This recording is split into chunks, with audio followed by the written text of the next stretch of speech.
Hey guys, this is Holistic Health with Harry. Today I'm joined by a very special guest, Haley Lynn, who's been my Facebook friend for a while. And I've noticed that you're many things, Haley, but you are a coach specifically teaching lucid dreaming.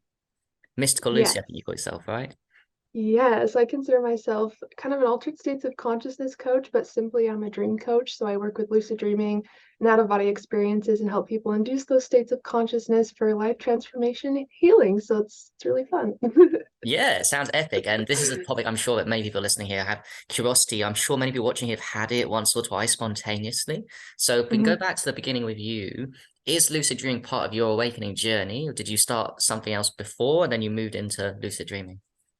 So dreaming has kind of always been a part of my life. I was a very um, different child. I was always outside in my imagination, daydreaming. I was always having dreams, and I even remember lucid dreams and even out of body experiences when I was really little. And probably most of us have had a lucid dream experience. For me, it started with nightmares that I was trying to wake myself up from, which I'm sure a lot of people have had at least one of those dreams where they're just trying to wake themselves up. That is actually a lucid dream because you're aware of the fact that you're dreaming. So that's really all that defines lucid dreaming, is that you know that you're dreaming, and then with practice you can gain more control. But I remember having these dreamy experiences all of the time when I was younger, and then I did have kind of a traumatic childhood and just home life. And so as I grew older into my like early teens, I started to not dream as much anymore, starting to go to school, having all the issues at home and at school, and I developed anxiety, and it kind of numbed me for a little bit, and I kind of forgot about dreams and these things that I used to experience when I was younger. Because of the anxiety and the depression that I went through, I developed a lot of stomach issues. So like gastritis, ulcers, IBS, esophagitis, pretty much everything, which is really just inflammation of the stomach lining.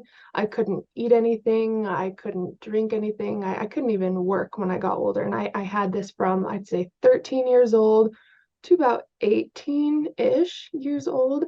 And I didn't really know what my path was. It kind of came to me with dreaming How old are you now? through, How old are you now? yeah, through I'm 26. 26. Okay. Yeah. So it kind of came to me spontaneously because I started trying to get medical help for what I was experiencing. I'm telling you, I was throwing up blood. I couldn't even get up out of bed. I was bedridden. I was so young, and I felt like my life was taken from me, and it was really, really, really hard. And the doctors didn't really know what was wrong. They were having me spend thousands of dollars on all of these tests and stuff. I'm like, oh, it's inconclusive. I guess we'll just refer you to this doctor. And then, oh, this medication's not working. Let's double the dose. And I was on 8 medications before I knew it. And I just felt like a zombie, like it was horrible. And eventually, after going to the best of the best hospital in my state, and they didn't do anything either, I just sat and I just cried. And I was like, please show me a way out. Like, I need to figure out a way to do this myself because I'm not relying on anybody else anymore. 2 days later, I had a lucid dream spontaneously, Yeah. which I get lucid on this suburban street, Hmm. and I'm just walking down the street, and this white truck pulls up across the street, and this guy gets out with long blonde hair, and he comes up to me and says, "Hey, I'm here to help you heal your stomach like you asked for." I did not, I didn't, I have chills talking about this because I didn't really know what to expect. It didn't seem like anything was going to happen. It was just a dream, or so I thought. And I was like, sure, sounds good. And I was fully lucid. So it felt exactly, probably more real than real life. And he said, okay, we're just going to walk down this street. And that's a swimming pool behind that house. That's a healing pool of water. And that's going to be able to heal your stomach. Sounds kind of far out, but Hmm. that was the last hope that I had. So I followed him. We just walked in this person's house. Uh, didn't even knock or anything. We just walked in. They were just barbecuing in the backyard, like, hey, what's up? They were like super welcoming. And I remember him just telling me, okay, get in the pool of water and just show gratitude for your healing. And that's how we can manifest, is gratitude, because it's being in the state of already having. And when you're dreaming or lucid dreaming, your brain doesn't know it's a dream. Your brain thinks it's awake, so it can actually affect your body and mind. to great extents. So I Just to was, stop you a little bit there. So you was aware you were dreaming, correct? You didn't know, I mean, the lucid dreaming. So you were having this experience and aware that you were dreaming, sort of, or yeah, I had a random, I was non-lucid at first. So it was a normal dream on the suburban street. And then I just became aware that I was dreaming right before he parked and like gotcha. came to talk to me. Cool. And then I got in the pool of water. It felt so real. I could feel everything. The sun was glistening on the water. And I just remember putting my hands on my stomach and just saying, "Thank you for my healing. Thank you for my healing." And all of a sudden, the sunlight connected to my hands on my stomach. And I felt this huge surge through my body like electricity. And the entire dream just started shaking. And that's my sign that something profound Hmm. has happened in the dream when it starts to shake rapidly like that. And I ended up waking up gradually from that. And I didn't have any pain. And that was the first Wow. time in like 6 or 7 years that I didn't feel any pain. And I was like, let's see how long I can go without taking my 8 medications, just how long this lasts. And I haven't taken them since. So one Oh, one lucid dream yeah. was able to stop like a lifetime of pain, which seems weird. But every Oh, once in yeah. a while now I just go back and I just touch up, my I'll go in the lucid dream and just kind of do a full body healing just to keep things going well. But I feel like 98% better after that experience. So that's kind of what got me into lucid dreaming. And then I was like, oh my God, the world has to know about this. And that's when I found out what I was supposed to do. It kind of helped lead me to my purpose. So yeah, that's how I kind of got into dreaming and stuff. God, that's amazing story. There's so many things I could make points and touch base with. First of all, I've seen with a lot of people on Lust Light Workers, there's a moment when you pray to a spirit or to a God consciousness or something, and then you awaken. So you're another one. And then second, I mean, you see, I've read books now on lucid dreaming, and I know there's a bit more to it than just having fun, although there is a factor to having fun, of course, in life and realizing you're Mm, awake in a dream and flying, which is very yeah. common. But it's a lot more lucid dreaming, and you just touch base with the healing aspect of it, um, healing your body in the lucid realm apparently heals you in the real realm.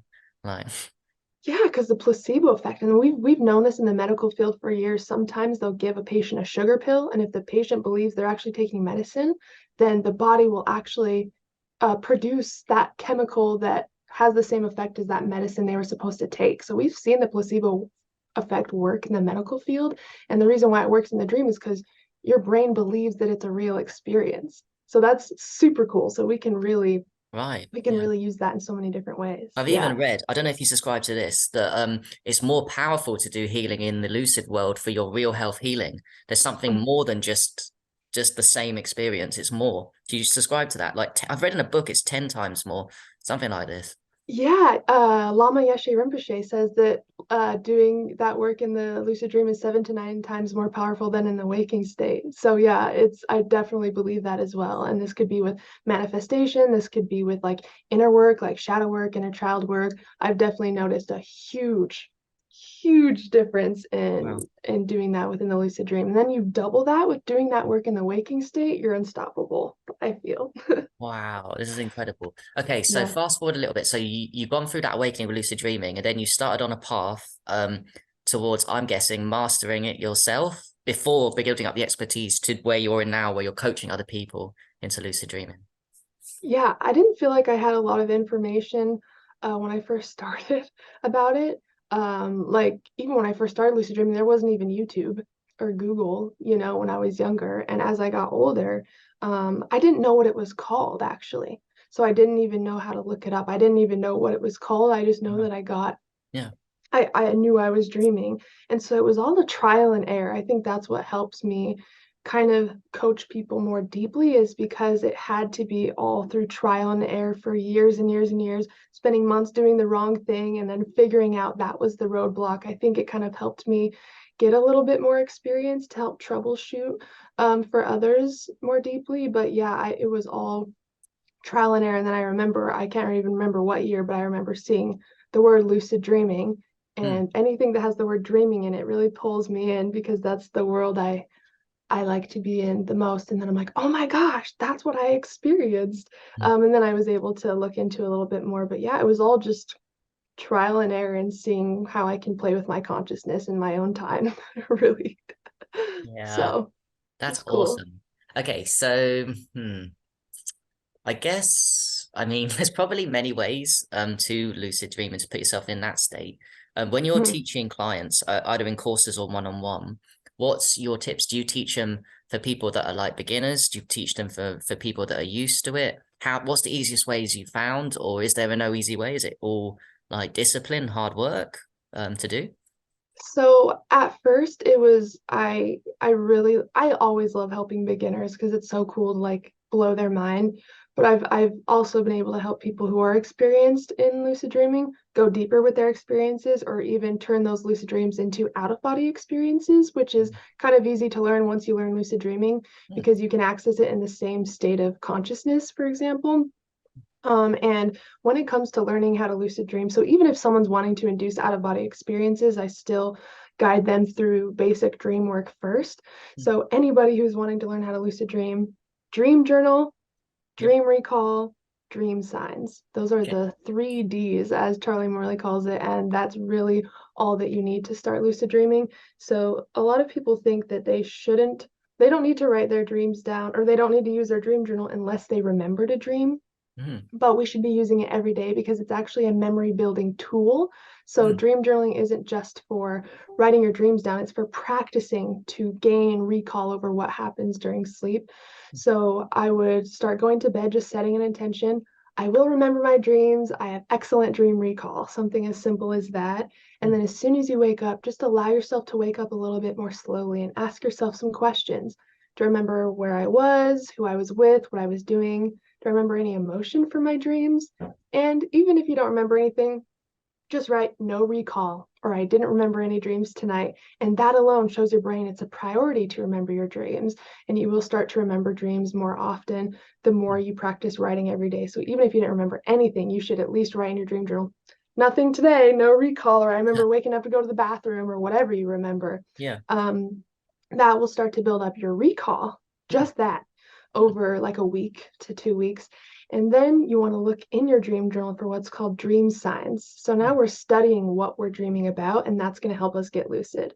So a mm, dream sign is just a sign that you're dreaming. For me, my biggest dream sign is that I dream I'm in school and I'm not in school in waking life. So that must be a sign that I'm dreaming because it doesn't apply to my waking life. mm, So now I have to train my brain.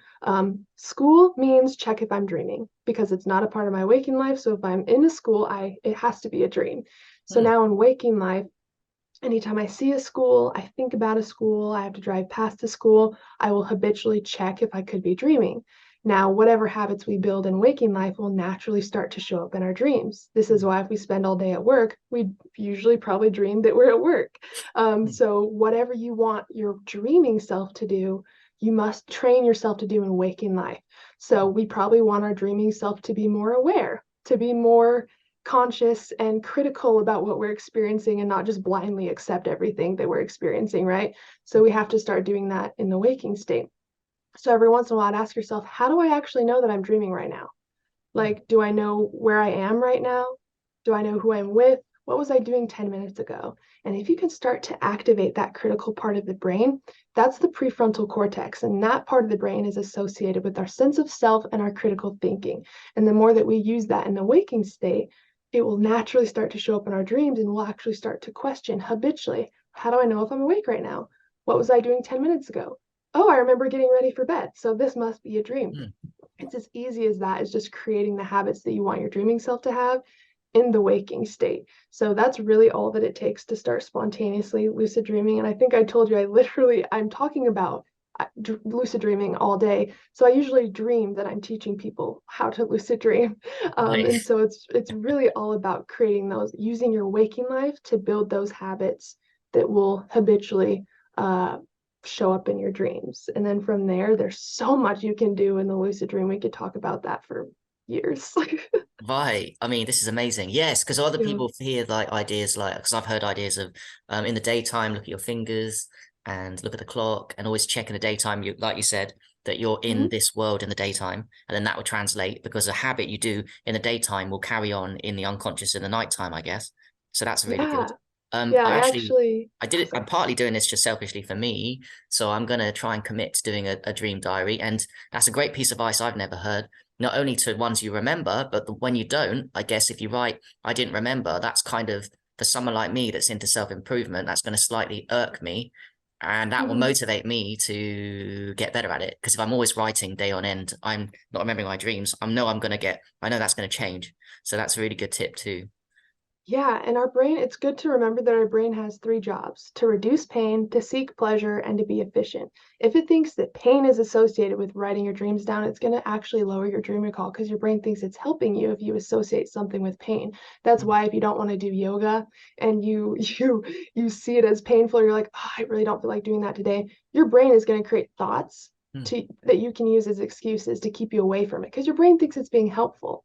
But if you can somehow tie in pleasure mm. to writing in your dreams or get excited about it, then your brain will actually be on board and you'll notice you have more energy. You'll notice you'll have more motivation that align with that thing. So your brain's always trying to support your narrative, whatever you have. So I would try to create an inner narrative that I want to lucid dream. Dream recall is really important to me. And your brain's like, oh, got it. Okay, I'm going to work on saving a lot of dream recall more, more and more each day. And also efficiency. If your brain doesn't think that it's efficient for you to use your dream journal, it's going to try to keep you away from it. So I would just dedicate to even, you can literally put NR, no recall. Like you can put like hardly anything in your dream journal as long as you pick it up and you write anything down. I just write the date and the time and then something simple.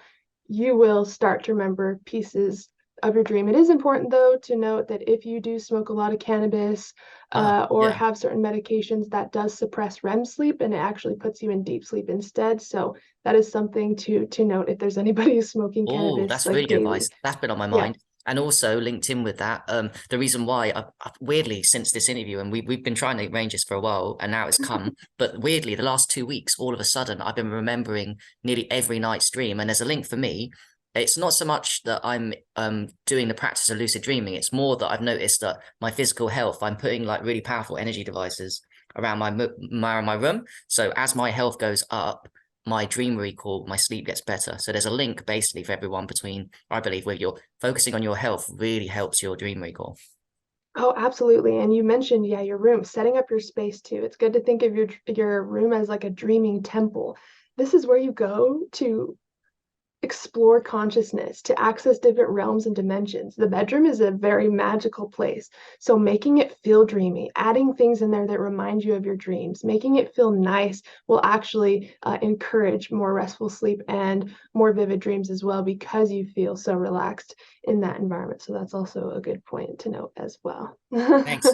Thanks for that. So also, because I've read the reason why I got into it is Charlie Morley, his books. I've read all of them. Yes, Keep reading I his new love ones too. Charlie. And Yeah. so there is a truth, isn't there, that the REM's more like the deeper sleep is more at the beginning at night, and then early in the morning hours is when you really get that more likely to get the REM sleep, and that's where you can really, I guess, engage more in lucid dreaming, or the chances are Mhm. more likely in the morning as opposed to the nighttime. Yeah, so we go into REM or rapid eye movement every 90 minutes of sleep, but the REM cycles do get longer as the night progresses. So the first half of the night is primarily deep sleep, and the last half is primarily REM sleep. So you may notice that you wake up with really vivid dreams. So since it happens every 90 minutes, you can even set your alarm to wake up at a later REM cycle. And if you just woke up from a dream, you're in REM sleep. So you can actually go back and meditate yourself to sleep. And sometimes you'll meditate yourself into a fully conscious lucid dream doing that. So yeah, the last half of the sleeping cycle is definitely the prime time to lucid dream and even induce out of body experiences because you've already got that rest. So you're less likely to just fall asleep. Wow, Yeah. that's interesting. But then, okay, this is again for me. So if I woke up in the middle of the night-ish or the early morning, wouldn't I be writing down in my diary at that moment? Or would I do what you said, go back to sleep and then try and induce a lucid dream? Because I thought that you have to like write. I mean, read somewhere ages ago, you got to write it down as soon as you get it, as soon as you wake up from it. It is recommended to do that. There are some people that have a hard time doing that like super early in the morning. So if you're like extra like you really don't want to do it sometimes like me, I will send myself a voice note like on Facebook or something and Right. Oh, just really run through the dream really quickly. This happened and this happened. And then usually if you can capture some main pieces of the dream, you'll be able to recall the entire dream back. So you can just play that and then write it later when you wake up. So that's something that I do if you really don't want to write down, you have a really long dream and you don't want to write it down at like 3 in the morning, then I would just either capture some basic highlights of the dream or just send yourself a quick voice note. But it is recommended that, when you remember a dream, that you do write it down, because that information can slip away once we become too stimulated. Dream recall is contained in the subconscious. So when we become too conscious and we're stimulated by our phones Yeah. and lights in the environment, that's why we can kind of lose our recall. So it is recommended to do that, and then you'll be able just to lay down and kind of meditate yourself back into that state. And one quick tip for anybody wanting to induce liminal dreaming, lucid dreaming, out of body experiences, it all happens on the cusp of sleep. So between wakefulness and sleep. So if you can maintain awareness for as long as possible between wakefulness and sleep, kind of when you're seeing all those flashing colors and dream scenes, as you're falling asleep, if you can maintain awareness in that state, you can induce basically any Mm. of those experiences pretty easily. How So does one maintain that? I mean, is it like a conscious thing where I just want it? Because I've never done it, I'm being honest. Haley, I've so never done this that. so this is actually called liminal dreaming. And what liminal dreaming is really riding the wave between wakefulness and sleep. So we can enter this state even in the passenger seat of a car, maybe on a plane. And really what this is we are closing our eyes, we are becoming really, really relaxed. We're still aware, we can still hear what's happening in the environment, but we are allowing ourselves to access a really deep state while still maintaining a little bit of conscious awareness. And I'm sure that a lot of people have experienced either when you're falling asleep or waking up in the morning, having kind of those kind of swirling colors, gently swirling in your vision, maybe flashes of light. This is also where you start to think random stuff that doesn't even make sense. You notice yourself start to fall asleep, and then all of a sudden your thoughts start to get kind of messed up. That's because your subconscious is opening and you're entering the cusp between wakefulness and sleep. And it does take a little bit of practice, because we're used to our mind falling asleep before our body, but with Yeah. this practice, we're training our body to fall asleep before our mind, so we can Ah, actually become conscious of the process of our body falling asleep. whoa. Yeah. Oh man, that's so fascinating to me. Like, yeah, that's right. Almost like maybe when you die, whatever dying is, when you die, the physical body, your brain's probably, they say, still alive, isn't it? Right. Yeah, and this is actually part of dream yoga. Is Tibetan Buddhists, for example, will practice wakefulness or conscious awareness within different states of sleep, even deep sleep, as a practice to become conscious at the point of death. So lucid dreaming and out-of-body experiences is actually a very spiritual practice, and it's said if you can maintain awareness in different states of consciousness, you can maintain awareness at the point of death and reach nirvana or enlightenment from those Right. practices. So it's actually I've heard very, that. Yeah. yeah. I've heard it through Charlie Morley's books. Yeah. And I wanted someone like yourself to speak more about it. I find it completely fascinating. Charlie is my favorite. I actually talk to him every once in a while, and we kind of check in with each other, and his work has been it has changed my life. So he definitely helped me kind of Yeah. guide myself in into Yeah. this world. That's amazing. Yeah. But now you're coaching other people. So do you Yeah. do courses? How do you run through? Do you do one-on-ones with people on Zoom? How do you roll with your teaching? Yeah, so I do one-on-one mentorships. I do courses, master classes, masterminds. I'm just running a 12-month course right now called the Astral Project. And it's basically a course all about inducing out-of-body experiences and evolving spiritually, with some personal development practices in. And what that is there's going to be monthly classes, live meditations, dream circles, breathwork sessions, and masterminds, which is really just putting our heads together, supporting each other, and all evolving together. So I really do a little bit of everything. But yeah, I definitely focus on mentorships, master classes, and courses. Yeah. That's awesome. So I've got so many questions. I'll ask another one.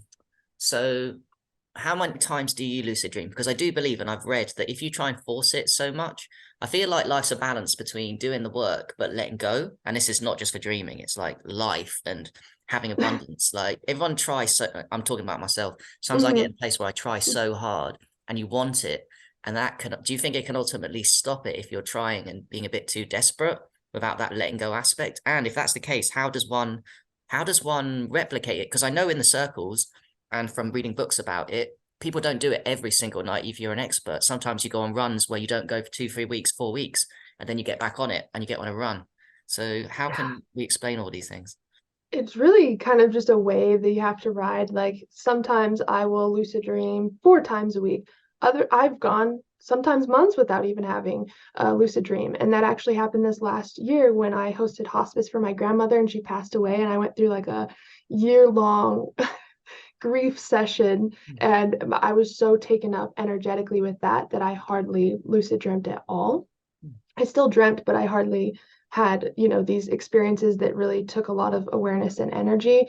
But when it comes to trying to lucid dream, it can really create some resistance if we're trying too hard. And what usually happens with people, they try really, really hard. They Mm. wake up every night at 4 a.m. to induce an experience, and then it doesn't happen in a week or two, and then they give up and then they get frustrated. The Yeah. giving up part is kind of what prevents us from inducing those experiences because we're going super, super hard and then we just cut it off and we stop. We Yeah. have to go gradually. We have to weave it into our life in a really easy way. And that's why I like reading things that get me inspired, watching videos that get me excited, and then just writing my dreams down and paying attention to what I dream. And if you are more aware of what you're dreaming about in waking life, you will train yourself to be more aware when you're dreaming. It all happens from a habit. So Right. just being more aware and training yourself to be more aware of what you're experiencing and more mindful will Mm. naturally help you induce lucid dreams more. Because think about it, we're trained to like move super quickly in life. We're trained to just assume that we're awake, right? Everyone thinks it's silly to act like, of course I'm awake, but that's Yeah. why you always assume you're awake when you're dreaming, Right. because you assume you're awake when you're in waking life. Mm. So it's the habit of always assuming we're awake that causes us to just have normal dreams. So Yeah. it's all about kind of changing that and becoming more conscious, and just writing your dreams down and studying what you dream about will help you Change the grow game. naturally. You don't have to Mm. try super hard. You don't have to try all the techniques every single night. Mm. I hardly wake myself up anymore to do a technique. It's because reality checks and that spontaneous awareness, building that habit has naturally just created spontaneous experiences that I don't really have to try to get anymore. And this is Wow. actually a hoodie that I made that says, "Are you Yep. dreaming?" And it Oh, has, so nice. it's literally it's kind of meant to be your own reality check, or even to encourage other people to ask about it. That's So really cool. Do you get them in your yeah, shop? can people buy them? yeah, I do I'll have get one of those. They're a cool. yeah, and it kind of encourages people to ask you about dreaming. It kind of brings, I think it's really about bringing the dream world into your waking life. How can I merge these two worlds together and make it feel like one dance almost? I think that's the best way to lucid dream. Yeah, that's awesome. Okay, so we talked, and by the way, when you said about the presence, that reminded me in the Charlie Morley book, the fact that who doesn't want to be present and practice presence and mindfulness in the daytime? So that's its own separate benefit outside of dreaming. Yeah, But if you can practice being happy and chill a bit more in the daytime, then you get extra lucid dreaming. So that's cool. Um, yeah, but you also said before, I think I'd like to ask you questions about, so the benefits don't just come for like, because a lot of people in the mainstream, I guess, they just think it's a bit of fun and all they know is that you can fly. And I have flown sort of twice and it is mm. fun, Oh, it's so but there's fun. a lot more to lucid dreaming than just a bit of fun, way more. Mm. Like, do you want to touch Oh base yeah. with all the benefits of it that it can do, the possibilities? Because that I know will get people excited. It gets me excited to practice it. Like, The thing that I love the most, probably one of the things I love the most, is talking to dream characters and asking questions, because every dream character is actually an internal archetype. So it could be your inner anger, it could be your creativity, it could be your shadow self or your inner child. And so every time, pretty much every time, even when I try to have fun, I end up doing this anyways in my lucid dreams. I will go up to a dream character and just ask, "What do you represent?" And they'll mm, be like, "Oh, I'm your inner creativity," or "I am this or that." And you'll be able to actually ask questions that every archetype you have has its own personality. mm. Like, it's so interesting, and so there's so much we can learn about ourselves, and we can do, like, shadow work is one of the coolest things I think to do in the lucid dream as well, and Charlie Oh, talks whoa. about this a lot as well. Yeah. And you can literally call out like, "Shadow, come to me now," or, "I'm ready to meet my shadow." Whoa. And anytime you experience something in the dream that makes you feel a little bit scared, that makes you want to kind of, you know get a little further away, that's probably something you need to dive into, because everything within the lucid dream is an aspect of us. It's all a part of us. So what part of you are you rejecting and denying and disowning that you don't want to see? Mm, So it's a very symbolic practice. And if you can witness that uncomfortable thing within the dream and maybe embrace it with love and acceptance, you're embracing that rejected part within yourself, You mean whatever without is waking in up that. too? Because isn't there an Yeah. issue with waking up, especially when it comes to things you don't want to see, like the shadow?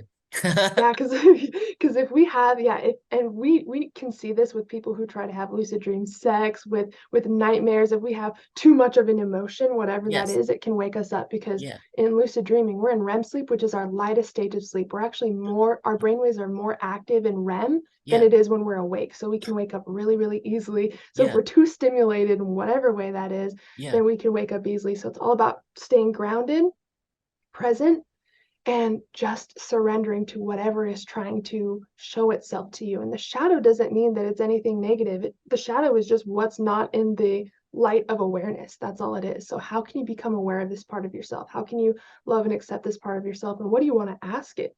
And it's doing the deep inner work that we do in waking life, but to a much deeper level within the Oh, lucid dream. So archetypes and exploring the dream world and seeing all the parts of me that I didn't know existed. I would say that is one of my favorite things to explore oh my within the God. dream. And as you're talking about, because I remember once or twice waking up when I was flying and it kind of, because it was too excited. But maybe one natural way to do it is if you get the same experience, the first time you're going to be super excited, but if you see it for the fourth, the fifth time, the same thing, surely your brain would start getting a little bit less excited because your brain gets used to seeing the same thing and sort of, so that would help Yeah. it. Just keep going through the same experiences and you'll Hmm. eventually stop getting too excited to explore it more. Yeah, it's like when we first have our first lucid dream. Oh my God, I'm dreaming. Oh my God, oh my God. And then we wake up Yeah, really yeah. quickly after. It's kind of the same thing. Now I can get lucid and I just have like this little smile on my face, like, yes, I did it. So we can kind of maintain our chillness after a Yeah. little bit of practice. And we can also do that with flying and pretty much any experience. It's just about kind of training ourselves to maintain composure. But yeah, definitely with more experience, your lucid dreams will last longer. And a great way to make them last longer as well as to stabilize Mm, the lucid dream. So you probably heard of this, mm, but it's all about engaging with your environment. So your mm, brain believes that you're awake in a lucid dream, but it will really believe you're awake if you touch things, if you smell things, if you interact with your environment. Then mm. it's like, oh, this is a real experience. So we'll actually make it more grounded, more vivid, and more stable. So if you ever feel like your lucid dream's about to end or it's getting cloudy or hazy, just rub your hands together or Mm. just touch something in your environment, and that will kind of ground you back in to the dream. And also to remind yourself, I am dreaming. I am dreaming, because sometimes it's so vivid to the brain can't believe that we're dreaming. And so that's how we can slip out of lucid dreams and just have normal dreams again. If you've ever experienced that, oh, I know I'm dreaming, and then it's a normal dream. Oh, I know I'm dreaming. Yeah. That's kind of a way to prevent that, is just reminding your brain, okay, I am dreaming. I am dreaming as you move Oh, throughout the dream every once in a while.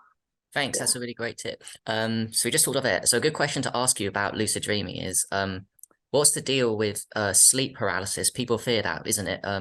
This state can put people off practicing, I guess, lucid dreaming. And why do people get sleep paralysis and what's the link there and how to avoid it? Yeah. So we talked about how lucid dreaming happens in REM sleep, and pretty much all dreams happen in REM sleep. And sleep paralysis is kind of a factor of REM sleep. And REM sleep is really just our dreaming sleep. And we experience sleep paralysis because the brain is trying to protect, or the body's trying to protect us so we don't physically act out our dreams and punch a wall or punch the person we're sleeping next to. And so sometimes we will experience not being able to move, we'll experience muscular paralysis. And sometimes this comes with some experiences that people think are kind of fearful. So I'll kind of explain what that is. So pretty much what's, if you experience sleep paralysis consciously, that means that you're in REM sleep, but your mind's not asleep. You're actually awake. So you're Right. witnessing the body Mm. in sleep paralysis, in REM sleep, but you're conscious of it. Isn't that a And good thing? It goes back to what you said at the yeah, beginning, right? Sort of. Yeah. yeah, we do want to maintain awareness and learn to be conscious within REM sleep, but some people are not prepared for how intense the experience is. Right. So, pretty much like anytime we're dreaming, our muscles are frozen, because if they weren't, we would act out our dreams physically. So, when we become aware of sleep paralysis, let's say we wake up out of a lucid dream and we feel paralyzed, we can feel, it's called the vibrational state, which it feels like electricity or vibrations on our whole body. We're kind of half dreaming, half awake. So some people will experience auditory hallucinations, which is something I experience. You might hear doors opening, closing. You might hear people saying your name, maybe walking around your room. And it can kind of freak people out, but I think it's awesome because I'm like, oh my God, this is so cool. Like I just love like how intense the experience is. And this is where people can induce out of body experiences because right before you astral project, you enter the vibrational state where your entire body is vibrating. And that's where you just imagine slipping out of your body or floating out of your body. And you can actually feel the separation. Hmm. But why people are so scared of sleep paralysis, you've probably heard of people saying, oh, like a demon was sitting on my chest and I couldn't breathe or something. I'm sure maybe you've heard of that. I'm not Hmm. sure. But Hmm. demons do not exist. I don't think that exists in the real. I think anything that feels fearful is kind of created by the human mind. I Hmm. believe the universe works in a very neutral way, and Hmm. when we experience that that feeling of kind of pressure and sleep paralysis, all that Hmm. is your diaphragm naturally collapsing slightly because we don't need to take in as much air when we sleep. That's all that it is. But Hmm. because you don't know what's happening, the brain's making up all these stories like, oh my Yeah. gosh, Yeah. something must be like pushing me down in bed. But really, it's just because your body's asleep and you're not used to consciously observing the unconscious Right. process. And there's nothing in your room. You're half dreaming. So, in sleep paralysis, when you're awake experiencing it, you're dreaming, but in your waking environment. So you'll see dream things and dream scenes in your waking environment. Whoa. So that's really all it is. I think it's so misunderstood. It's really just a phenomena of being able to be half awake, half asleep, and be Yeah. conscious of the body falling asleep. That's all that it is, but it's a gateway to lucid dreams and powerful out of body experiences. And we experience it 5 to 6 times a night, Whoa. whether we like it or not. So we're going through it anyways, and we're always safe. So we might as well learn how to Do make you mean the friends sleep with it. paralysis? Because the body does keep still. You keep that freezing happens to everyone all the time. It's just you're just not aware of it. It's always happening. Exactly. Yeah. Yeah, because our mind usually falls asleep before our body. But when we keep our mind awake and we watch our body fall asleep, we're like, oh my Yeah. God, what's happening? What's happening? Because we're Oh my not God. used to being aware of the Yeah. sleeping process, but that's all that it is. It's nothing Well, I think to I'm gonna love fear. it because I actually like Yes. to. If I wake up at night, because even I have sleep issues sometimes. If you drink too much caffeine, I like to practice Hmm. stillness. So what I do Yes. is because of Vipassana meditation, I know the power of keeping the body still even when you're awake. So when Hmm. I do that, and I know it's also some like a halfway house between astral and outer bodies. So half the practice is keeping the body still. Not to mention Hmm. it's so powerful for physical health. So yeah, I know I wouldn't freak out with it. It's a good thing to keep the body still Yeah. and to practice these things. Yeah, it's really intense. Like my first experience, like when I first started to learn how to induce out of body experiences, I woke up at 4 a.m.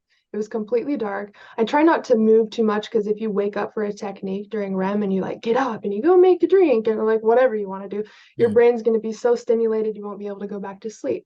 So I woke up, kept the lights off, and I just laid in bed for a moment before I laid back down. Before I know it, I like enter this like weird dream where I am trying to astral project like in Hmm. the same environment. But I remember waking up from that dream and I was in sleep paralysis. So I'm sure you've woken up from a dream where your eyes are still closed and you're laying still. That was kind of what I experienced, but my whole body was vibrating. I heard really high pitched noises in my ear. It's a very physical experience. It almost sounds like a jet engine or a train Yeah. rumbling in your ears with Yeah. that really high pitched ring. Yeah. And it felt like the whole bed was like shaking. Um, and I was like, oh my God, I did it. Okay, don't move, don't do anything. Because if you even let your body know that you're awake, it's like, oh my bad, let me just stop sleep paralysis. You're not actually asleep. Like we Yeah. want to pretend that we're asleep, and that Right. will trick the body into inducing sleep paralysis. So I Whoa. held still. I Hmm. let my breathing, we breathe naturally more shallow when we're asleep. So I just let myself breathe a little bit more shallow. And I just felt these vibrations come in. They start as little tingles on your hands and feet, but then it's like full blown vibrations. And I remember just imagining slipping out of bed. And this is called the rollout method for out of body experiences. And pretty much to astral project, you want to create a visualization of movement or being somewhere else where your physical body is not. And that will almost trick your brain Hmm. into separating your awareness from your body. I was doing that, and all of a sudden I felt myself slipping off my bed. I felt like my legs were off my bed, and I was like freaking out because it literally felt like someone was tipping the mattress. Like it was more real than anything I've experienced. Hmm. And I kind of got like halfway out of my body. It's the weirdest feeling to slip out of your body in sleep Yeah. paralysis, Yeah. but if you can access that half awake, half asleep state and just either visualize a dream scene you want to go into, that's for Hmm. a lucid dream, or imagine movement, that's for an out of body experience, then you're literally in the perfect state to have either one of those experiences. So sleep paralysis is nothing to be scared of. And if you like a little thrill like I do, like some intense, cool experiences like that with shifting your consciousness, you will love it. And we experience it 5 to 6 times a night. So we can technically have 5 to 6 experiences a night if we really wanted to. Whoa. Thank you for sharing that. I really want to, once I've done lucid dreaming, got a little bit good with that. I want to play around with the other stuff. I think a lot Yeah. of kids have it when they are astral, because I seem to remember sort of being above my body when I was a youngster, and I could sort of do that halfway house of astral. Like it happened a few times when I was young without trying. That kind of place. Yeah, and that happens a lot for children because we don't have the heavy programming that we have now. Like our beliefs are pretty open, we're more curious, our hearts are more open, we're more receptive to those experiences. And that's even when I had a ton of paranormal experiences, was when I was a kid. That's when like the craziest stuff happened that I still can't explain. So yeah, children are just open, so open, Yeah. and that allows us to have spontaneous experiences. And we can get back to that point as adults. We just have to be open and not resistant to what's trying to show itself to us. And most of us are scared. I know some people are like, "Oh, I don't want to lucid dream. I'm scared of what my mind will show me." Well, that's Yeah. why you're Yeah. not lucid dreaming, is because of that Yeah. block, you know. Mm. Same with plant medicine. People don't want to do that because they're scared. But hey, we got to do Oh, it's these things. beautiful. I know.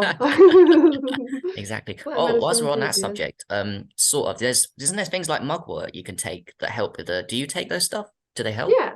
Yeah, I have them. I don't take them often, but like valerian root, I use for sleeping if anyone has insomnia. I stay up super late. I stay up to like 5 a.m. sometimes because it's like I just love nighttime. But if I know I'm not gonna be able to sleep, I'll take valerian root. And these are called like onirigens, which is literally just like lucid dreaming herbs and stuff like that. Mugwort is really amazing for dream clarity and dream Mm, recall. mm. You can also take, there's a few different ones for different things. What is that one called? Oh, alpha GPC. That's for more, Oh, heard of that. um, Ah, gee. yeah, Mm, more awareness. So mm, there's, and galantamine is the one I was trying to think of. That was actually originally used for Alzheimer's, mm, but they were able to cater it to lucid dreamers, so it helps with dream recall. mm, So you can have a few things on your shelf just in case. But I would say valerian root for sleep, mm. galantamine for dream recall, and then mugwort for dream clarity and vividness would probably be my three favorite. But there's so many that we could Yeah, talk about. Those are my three favorite, I I'd love that. say. And Yeah. I think intermittent fasting too really helps. Oh, So yeah. not eating at nighttime, which we were never designed to do, but humans do now. So like just when it gets dark, try not to eat anything or very little light. Yeah, especially if you're trying to dream and lucid dream and induce out of body experiences. If the body is digesting food, it takes so much energy to do that that Mm, we'll probably have less dream recall. We probably won't be able to have an out of body experience because there's so much happening in the physical body. And to separate from the physical body while all of that is happening can yeah. be definitely difficult. And this is same with being too stimulated or stressed or overthinking. Like you Mm, really have to be able to tune out of your physical body to really disassociate in a way. And if there's too much happening, then yeah, that will kind of be a roadblock. So intermittent fasting, I definitely support, and mm, kind of preparing, the last couple of hours before you go to sleep, will definitely help. So drinking, like a mugwort tea or a blue lotus tea, and making sure that you don't eat right mm. before bed. Maybe journaling what you want to experience. So planning out a dream, just having a little ritual right before you go to bed will absolutely help your experiences too. Yeah. Amazing, Haley. And could we go back a bit to the weeds? So, because the thing is, I know a load of people that do, and I'm starting to get into it because it's sacred medicine. And I do believe in the power of its healing. So, Mhm. do you think there's a place for people? Because I think with that medicine, it's only designed to be used on and off, basically. So, if Yeah. you did decide to use it on and off, would your lucid dreaming adventures be affected even if you went on and off on it, or do you have to completely teetotal it? Do you have to do it very little? Be disciplined and just don't do it too much.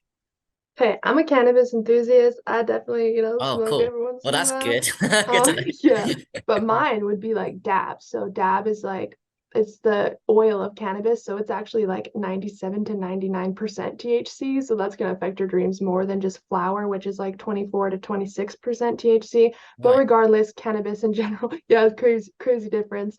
Cannabis in general can definitely affect your dreams, but mostly if it's in an addiction cycle, which means Right. every day, back to back, Yeah. consistently, which Yeah. is how a lot of people use it. Mm. But if you can space it out, or maybe you have been using it for like 2 weeks, a month, whatever. Mm. Let's say that you decide to take a little break.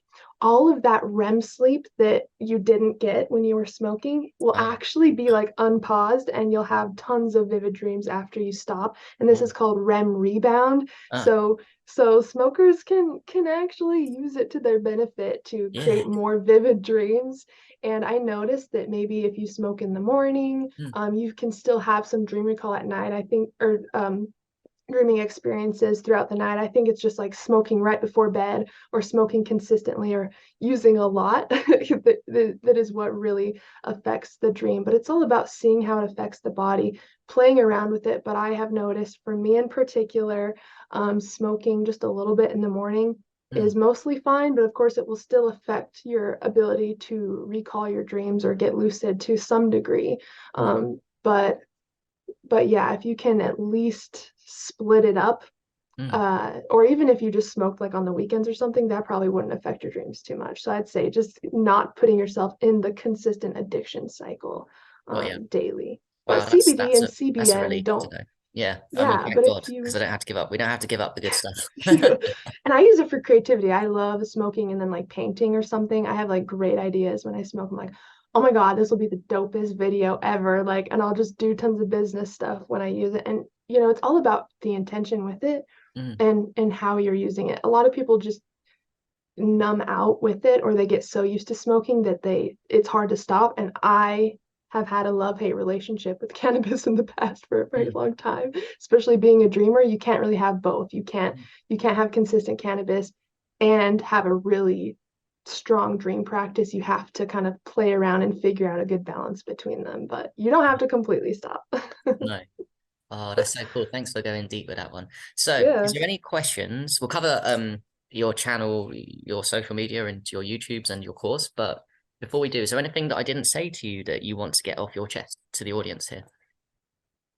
Hmm. Maybe on the power of lucid dreamings or Yeah, lucid dreaming is something, I consider it dream therapy. So I think that lucid dreaming could be your best friend, it could be your coach, it could be your therapist, it could be your biggest cheerleader in your life. I think it's a hack to the inner self.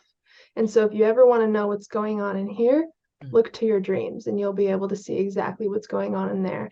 And I would say maybe we can touch on dream recall really, or dream symbolism really yes, fast. yeah, yeah, please, yeah, Um, yeah. Mhm. so to really decode the symbolism of your dreams, we have to know that the brain is speaking to us in images. And it's basically writing us a letter, but through images. And that's what our dreams are. It's the subconscious speaking to us.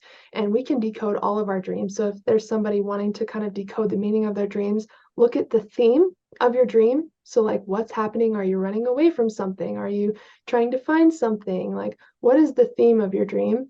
What is the emotion that's present within your dream?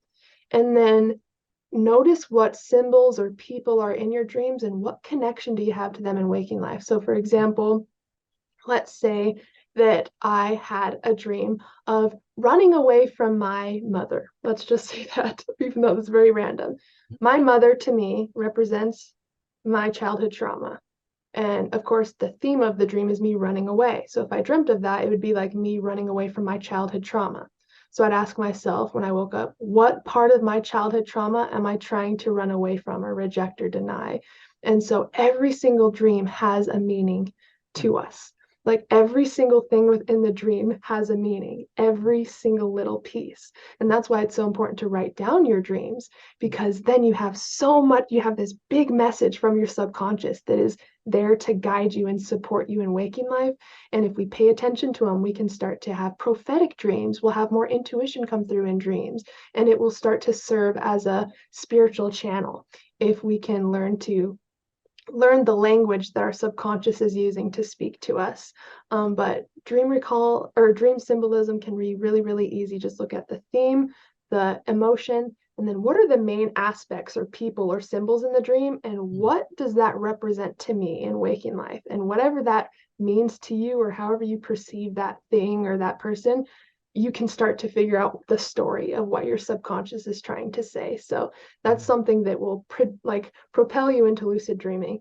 Dream journaling, dream recall, learning to study your dreams and decode them, and then that will naturally transfer into lucid dreams. So I just wanted to touch on I symbolism. like So that. I And thanks think, for sharing that. And yeah, especially when you're on a self-growth, whatever you want to call it, a spiritual journey, really a yes. journey of learning your triggers, your shadows. This is ideal for us because we do know loads of people out there. The world's hard and trauma shuts people down into bypassing and sort of like, the blank stare, the Florida, they can't hack life. So for those lot, I don't know if they get as many benefits as people that sincerely look at themselves, like probably the people watching this. And yeah, I mean, it's great.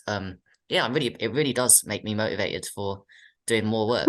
I've got a question for you. Yeah, Would you say your life is more fun in the dream world at nighttime, if that's whatever, your nighttime sleeping world, or is it more fun in the daytime?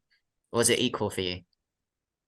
I feel like they feed each other. I feel like I've been able to make my waking life feel like a dream, which is really cool. Yeah. Uh, I compare how I feel in like lucid dreams, for example, to like Alice in Wonderland. Alice in Wonderland is like my favorite thing in the entire universe. And I feel like that has really been able to merge with this waking reality. And I think the reason why my dream world feels really close to this world is because I've learned to see this experience through the eyes of my dreaming self with as much wonder and curiosity and playfulness. And for example, let's say we have a lucid dream where we we're in a coffee shop and the person in front of us is being really, really rude. We wouldn't take that personally because we know we're dreaming. We'd be like, well, I wonder what that represents. I wonder what that represents about me, right?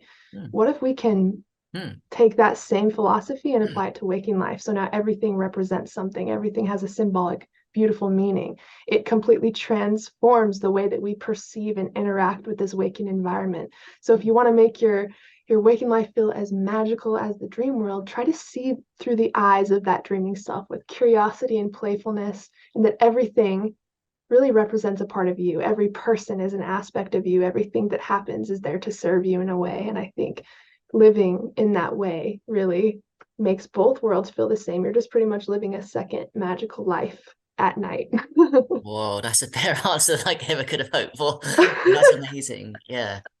Okay, so this has been awesome, Haley. Lastly, Yes. can you tell us where people can reach out to you? I know you've got Facebook. I know you've got a Hmm. YouTube channel too. Do you have Instagram? And you've got a course and you've got an internet site with a course on it. Yeah, so I have a link tree. So it's basically one link and it has all my resources on Ah, it, but you can find cool. me pretty much at everything at the Lucid Mystic. Um, yeah, on Instagram, on YouTube, and then I actually have a second YouTube channel called the Lucid Mystic Sleep Music, which I upload nightly lucid dreaming and out of body experience binaural beat sleep music to kind of help you with your experiences and to sleep soundly and dream lucidly. So yeah, if you want to find my link tree, I would just go to my Instagram at the Lucid Mystic, and in my bio, you'll see my link, and it will have all my resources there. And I'm very easy to reach. So if you guys have questions or you want to know how we can work together, how I can support you, that's the place to go. Yeah. That's awesome, Haley. I'm gonna get your jumper first of all, and then I'm gonna give me a bit of time to focus on lucid dreaming, and I'll do your course. I want to take it a bit more seriously for me. Yes, I would love to hear about your experiences, and even after this chat, if you have anything that happens after, I would love to hear about I'll it. let you know. So thank you very much, Haley, for joining us. Of course. Thank you. No worries.